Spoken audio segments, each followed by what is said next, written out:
On this episode of Eat, Sleep, Drive, we find out if less really is more with this small British sports car.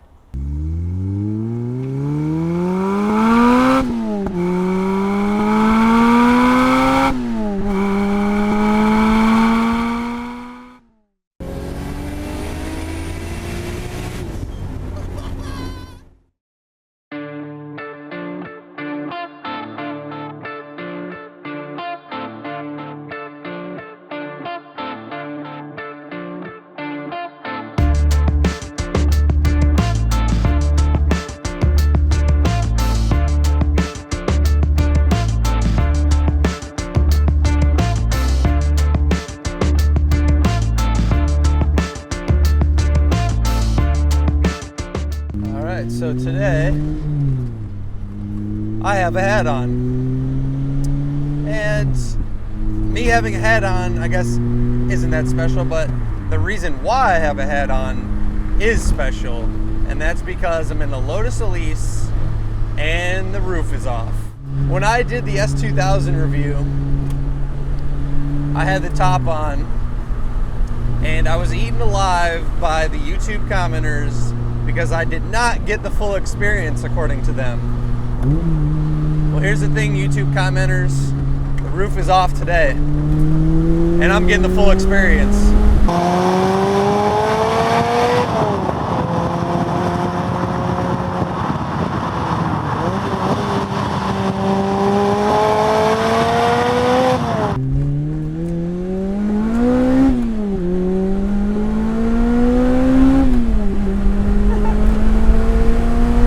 This is a 2005 Lotus Elise, and the thing that we should probably start with is the way it looks. This car gets a lot of attention, and both good and bad.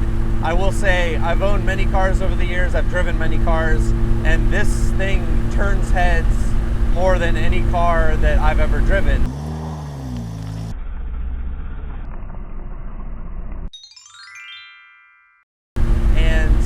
Like I said, it goes both ways though. When I originally bought this car, and yes, this is my personal car, it was down in Florida, and we went to the beach while we were there.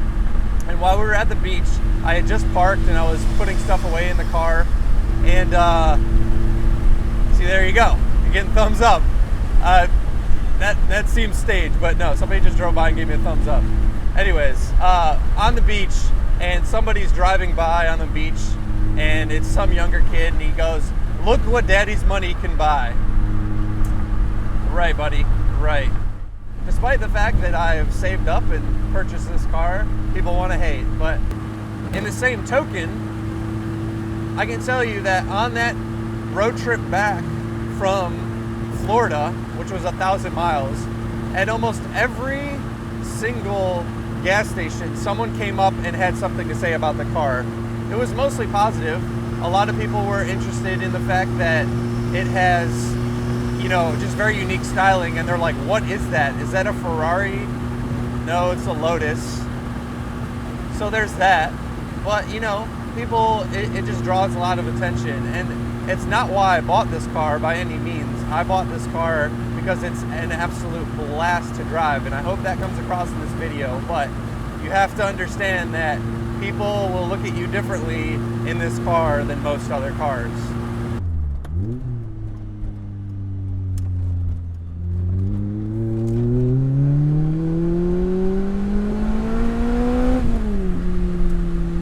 What? This is a very sport bike sounding engine, like just those, like when you rev match downshift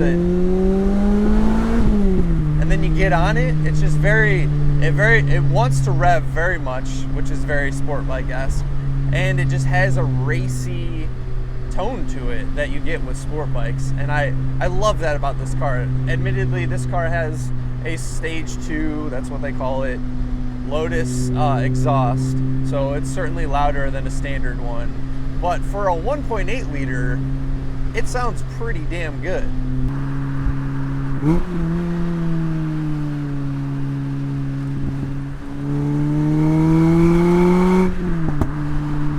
It turns out that this engine, while it was originally in the Celica GTS, was actually tuned by Yamaha before they put it in the Lotus Elise.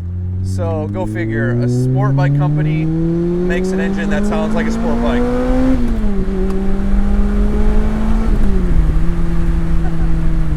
Now it's made it to the Celica GTS gearbox, and I think they changed the ratios a little bit, but the gearbox is great, and the shifter especially, despite it being a cable shifter, is actually really nice. I like the fact that, I don't know if you can see this, but how close the shifter is to the steering wheel. I mean, my hand comes off the steering wheel and it's basically on the shifter.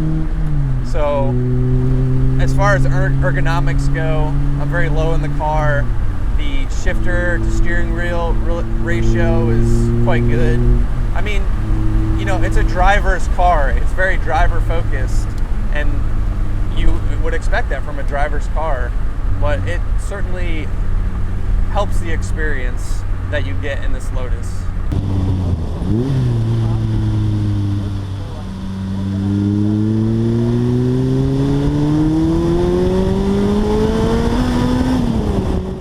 How about handling? How can you talk about a Lotus Elise without the handling? Well, that is no doubt the best part about this car. I mean, this steering is super direct. There's no power steering. You get a completely unadulterated steering feel from this wheel. It's super direct, it's nice and quick, so it turns in really quick. And I mean, this chassis is beautiful. It's mid-engine, so you get that inherent balance that comes with the mid-engine. It actually has a little more body roll than I expected, but it's not by any means in a bad way. And what I like about this, and I alluded to the S2000 earlier, is the fact that it's more progressive than the S2000. The S2000 is a little bit twitchy, and when it breaks away from you, it does it abruptly. The Lotus Elise does not. It is actually incredibly neutral and balanced, and you can find the limit without getting way over your head. And I think that's a huge compliment to a sports car like this. What's funny about this car is the fact that you can get them for a pretty reasonable price, and people think you have a lot of money. Now, that's not why I bought this car. I bought this car for this reason.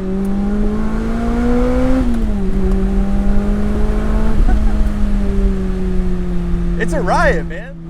This car in a lot of ways is very similar to an S2000. I mean, it's high revving, it's lighter weight, it's small. But the thing about this versus the S2000 is that this is just a little bit better in every way, if I'm honest. I mean, it's a little bit faster, and you know, it doesn't make any more power than the S2000. In fact, it makes less, but it's so much lighter. This car is only 2,000 pounds or thereabouts. And for a modern car to be that light is honestly pretty awesome. And you can tell just in the whole driving experience, the car feels so light and nimble, and it accelerates briskly, even with a 1.8 liter Toyota engine. It's a brilliant combination. I mean, a Toyota drivetrain, what a good idea. It's just gonna work. And, you know, it's sporty. You know, a Celica GTS engine is no slouch, and it friggin' sounds good, that's for sure. But, I mean, the steering in this car is better than the S2000. The handling is better, I talked about, it's more progressive. And it's just an overall better car. And I can tell you one thing's for sure, the S2000 is a classic, timeless look. It's a pretty car, but it's not as unique as the Lotus. It doesn't turn heads or is nearly as much of a conversation piece as the Lotus is. Now, there are some trade backs with the Lotus. Now, it is obviously a very small car, and additionally, getting in and out of it is a bit of a shit show, if I'm honest, especially with the roof on. So the first thing I would do if you buy one is just throw the roof away. Like, just don't even use it. It's a better experience with the roof off, and it's way easier to get in and out of. You pretty much have to like curl up like a pretzel to get in and out of this car. And I'm not just saying like it's uncomfortable to get in and out of. I mean, let's be honest, like you roll up in a Lotus Elise, people are like, oh, that's pretty cool, like sweet, awesome. And then you get out and you just look like an idiot. It's a price you pay, you know, it's a price you pay for a small car. I mean, it also doesn't really have many luxuries at all. This car has the touring package, top of the line touring package, and it comes with power windows. How about that, huh? Power windows. Okay, yep, it comes with also leather seats, which are actually kind of nice, and the door cards, I mean, those are nice. But, oh wait, the one thing I forgot, it comes with, the touring package comes with sound deadening. Wow, how special is that? But somebody had to build this. Somebody had to say, we're not gonna compromise. And it's totally worth it.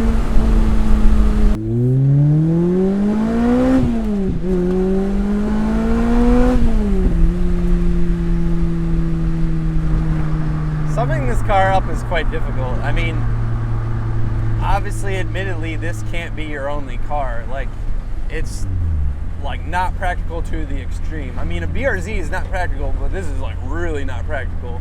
You can't fit anything in here. But if you can afford to have a second car, I mean, it is totally worth it, man. Like, this thing just hits all the right boxes to the point where, like, there's really no other car that can do this. And what I mean by that is you can buy a Ferrari or something very expensive that's special, that gets a lot of attention, but you're gonna pay crazy sums of money. This is not that expensive of a car at the end of the day, and it gets just as much, if not more, attention than something like a Ferrari, and certainly more than a Porsche. A Porsche is just another Porsche. A Lotus is something totally different, something that most people haven't even seen. So you get the uniqueness that comes with kind of an exotic car at a small price.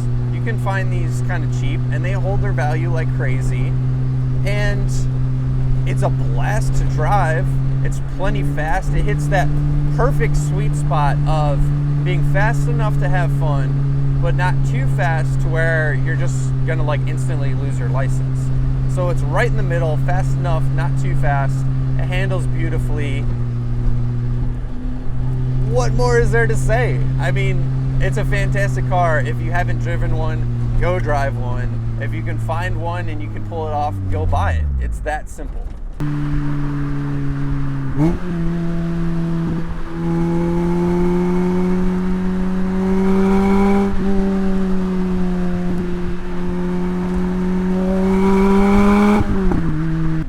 Guys, thanks for watching. As always, I really appreciate it. If you like the video, please like and subscribe. There will be more from this car, and I also have a bunch of other car reviews lined up for you guys this summer, so stay tuned for more.